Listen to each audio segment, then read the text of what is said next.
Afloat with Henry Morgan. Afloat with Henry Morgan, written for radio by Warren Barry and a George Edwards production.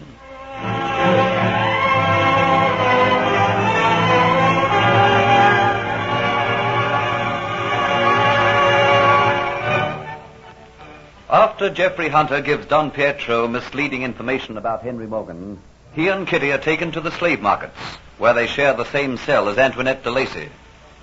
After the torture received at Diatz's hands, Geoffrey is crippled, but he has hopes that Hero is free and will aid them. The next morning, Hero goes amongst the curious to see them, and Geoffrey manages to whisper to him that when the sales start and they are taken from their cell, he is to set fire to the market. Hero faithfully carries out his instructions, and in the confusion, Antoinette, Kitty, and Geoffrey are left unguarded. Hero joins them, but Geoffrey, being crippled, refuses to go, claiming that he would impede them. But Hero picks him up, and they safely get away from Havana into the hills. But Geoffrey becomes very still and quiet, and Hero tells the two girls that the trials that he's been through has brought upon Geoffrey another attack of the dreaded fever.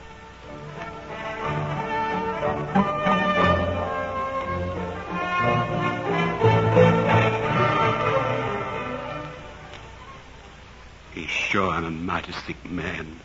He's been through more than any man could ever be expected to go through. The fever. Oh, Hero, what shall we do?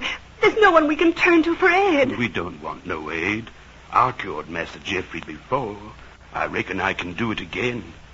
Only thing is, time's running very short. There ain't too much time, Miss Kitty. That's right. We have to meet the British ship at a certain time, don't we? And if we're not there on the shore to meet her, she'll sail away without us. That's part of the agreement. But what are we going to do for Geoffrey? I reckon we've just got to push on till we find a nice quiet spot where he can lie hidden. And I can go out and gather herbs like I did before. I'll make a mixture and hope it'll break the fever in time for us to get to the ship. Oh, how still he lies, and oh, how hot he is. That's the fever, Miss Kitty. We've got to get into a place where we can rest before the delirium starts upon him.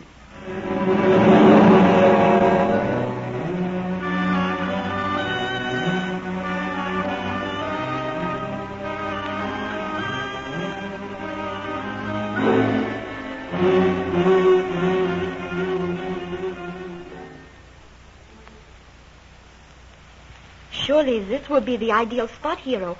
Here by the stream, under the shelter of these overhanging vines. And all the scrub around will keep us safe from prying eyes. And the bracken is lying thick.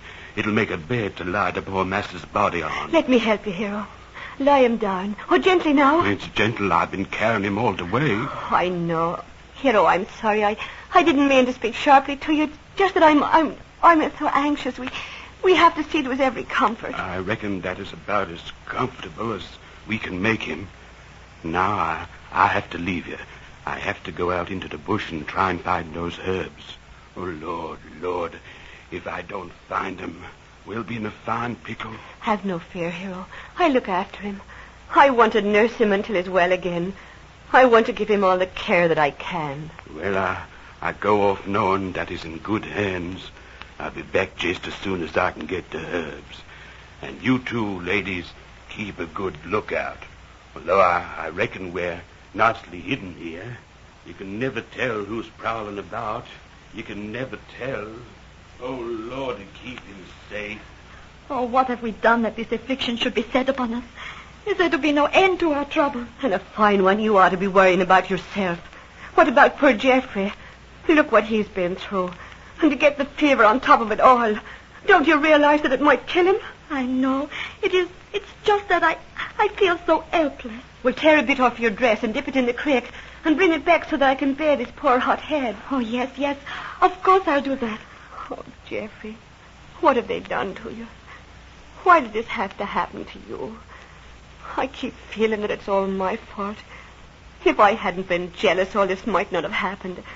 You wouldn't have been taken as a convict, and I wouldn't have gone away with Diatz. But I'll atone for it, my darling. You'll see. Here is the wet cloth. Oh, thank you. How flushed he looks. and so helpless with his hair tumbling over his face. It seems so wrong that a great, strong man should be lying there so ill, with his body so broken. His body will be fine and strong someday. If it's care and attention that'll make him well and happy again, it's I who'll be seeing that he gets it. And now he lies there so helpless, as helpless as a young baby. He'll be fine and strong again, I'm telling you that. I'll see that he not wants for a thing. I'll attend to him well. It will be too much for one woman to nurse him by herself. But together we will be able to do it. Won't we, Kitty? There'll be no need for that. I can look after him. He's my responsibility. Oh, I see. It may be just as well if we have things made plain between us right now, Antoinette, so as to save any further misunderstandings later on. There will not be any necessity to do that. I think I understand. And I'll make sure that you do by telling you in my own words. Geoffrey's my man. Do you understand that? He's my man. I lost him once and I'm not going to lose him again. Yes, I understand that, Kitty. I know he is yours. The Lord is certainly looking after us well. Look, I found the herbs. Glory be, he's going to be all right now. You'll see. I'll go down to the creek and I'll get these ready right away. Oh, glory be. It's a happy man I am that I found these herbs. Oh, I thank you, Lord.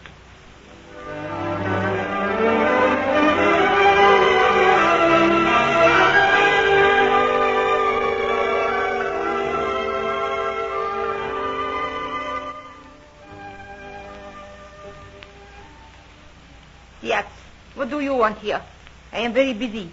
I have not the time to talk to you. I'll not keep you very long. Where are you hurrying, Sir Delores? I am sick of Havana. I am going into the country. I am packing. I am leaving here this night. But tell me, what did you want with me, Diatz? I've only come to hear if there's been any word as to our three friends. Have they yet been discovered? So far, no. But all the search parties are not in yet. But what about you? Have you not been out looking for them? Yeah, I've searched for them until I'm nearly dropping from fatigue. I can't understand it. How could they possibly get away? Geoffrey Hunter is a cripple. They must carry him. How could two women carry a big man like that and not be observed? Geoffrey Hunter had an accomplice. That is obvious. For all we know, it might be someone who lives in Havana. He might have given them shelter in his house. We do not know. But to get away from the slave market, he must have been carried. How was it that he was not observed? Oh, at the time there was great confusion. Everyone was rushing around in everybody's way, fleeing for their lives. They were not looking for what other people were doing. And once they were away from the slave market, it would not take them long to get right away from the town, if they are out of the town. But how could anyone be giving them shelter here in Havana? They know nobody. We never know, Diatz. There just might be someone here in Havana who is in the pay of the English. But all the search parties are not back yet. We might have word any moment now that they have been retaken. I do not expect they will get very far. When will all the search parties return? Before sundown. I have a right, Delores, to know how they have progressed. What right? I have during the past when you're in Jamaica. You get word immediately to me, Delores, when all the search parties return. I cannot do that, Diatz. You see, I am in a hurry to leave Havana. I am sick of the place, and I want to get away into the country. I am leaving tonight. Oh, well, Diatz, I will do this much for you. On my way into the country, I will call at your house and I will tell you. We will have had word from all of the searchers before I leave. I would be very grateful if you'd do that for me, Delores. Very well. It shall be done. What are you looking at, Diatz? I was looking at the Aztec necklace, Delores. I was thinking how perfectly you wear it. You're frightened now to let it out of your reach, Delores, aren't you? People look at it and they desire it. They may look at it and they may desire it. But that is all. The Aztec necklace is all mine, and it shall stay mine. It has brought so much trouble in the past. I wonder if its troublesome days are over. I will never let it out of my possession. No, of course not. You know, it once was very nearly mine. Captain Morgan gave it to me, not realizing just how beautiful it really was. You know, I was foolish enough to show it to him, and I lost it. I have never for a moment stopped regretting the loss of it, Delores. So? Then you had better. You know, it's a wonder to me that you're not afraid to wear it. I am afraid of nothing or no one. I am the daughter of the governor of Cuba. No one would dare to attempt to take the necklace from me. Are you warning me, Delores? No. I am just telling you that I am not at all frightened of you, Diatz. Now, will you please go and leave me? I have much to attend to. But I will call at your house on my way out of Havana and will give you the latest news about the escaped slave.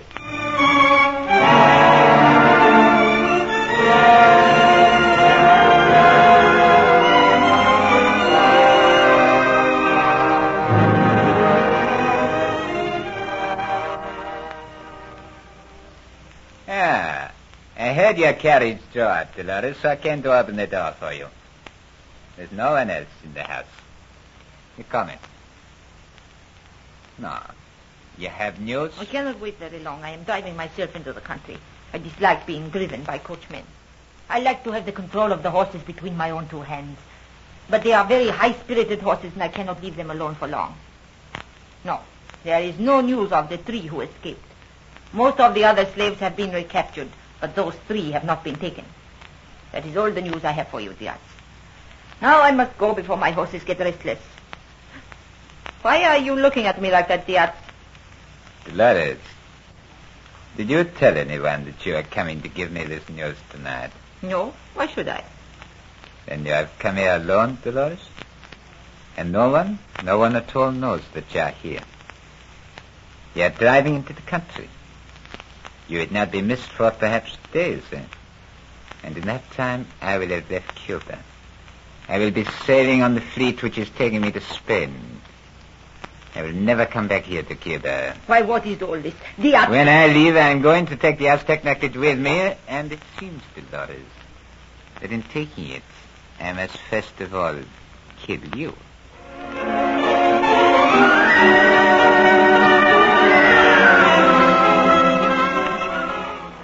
The Aztec necklace brings nothing but despair, agony, and pain. Hear what happens to this accursed piece of jewelry in the next episode of Afloat with Henry Morgan.